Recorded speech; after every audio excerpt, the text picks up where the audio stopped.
विभाग नाही, तर जमिनीला हिरवगार कसं करायचं हे चिपळूणच्या महसूल विभागाने दाखवून दिलं आहे. गेल्या वर्षी पर्यावरण दिनी लावलेल्या मानव निर्मित देवराईतील झाडांचा 5 जून रोजी वाढदिवस साजरा करण्यात आला. महसूल विभाग, नगर परिषद आणि कृषी विभागाच्या शेकडो अधिकारी कर्मचाऱ्यांनी एकत्र येत संपूर्ण परिसराची स्वच्छता केली आणि झाडांना गांडूळ खत दिले. एका पडीक डोंगराळ जमिनीचे सपाटीकरण करणे, 570 मीटरचे मजबूत कुंपण उभारणे, तसेच बोअरवेल आणि आधुनिक ठिबक सिंचन प्रणालीद्वारे प्रत्येक झाडापर्यंत पाणी पोहोचवणे हे लोकसहभाग आणि प्रशासनाच्या चिकाटीचे उत्तम उदाहरण आहे.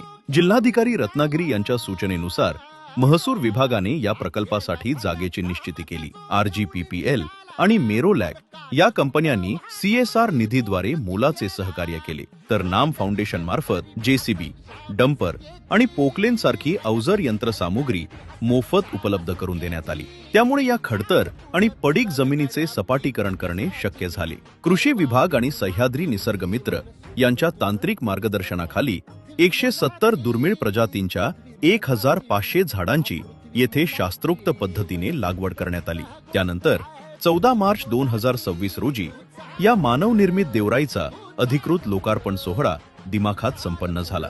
चिपळूण तालुक्यातील मौजे कळंबस्ते येथे उभारण्यात आलेल्या या देवराईच्या पुढील 3 वर्षांच्या संगोपन व देखभालीची जबाबदारी सह्याद्री निसर्ग मित्र चिपळूण या संस्थेने स्वीकारली आहे. प्रशासन, स्वयंसेवी संस्था आणि लोकसहभाग यांच्या समन्वयातून साकारलेला हा उपक्रम समृद्ध, शाश्वत आणि हरित भविष्याची पायाभरणी करत आहे. महसूल विभाग, महाराष्ट्र शासन. अधिकृत माहिती आणि महत्त्वपूर्ण अपडेट्स मिळवण्यासाठी आजच महसूल विभागाच्या सोशल मीडिया हँडलला फॉलो करा.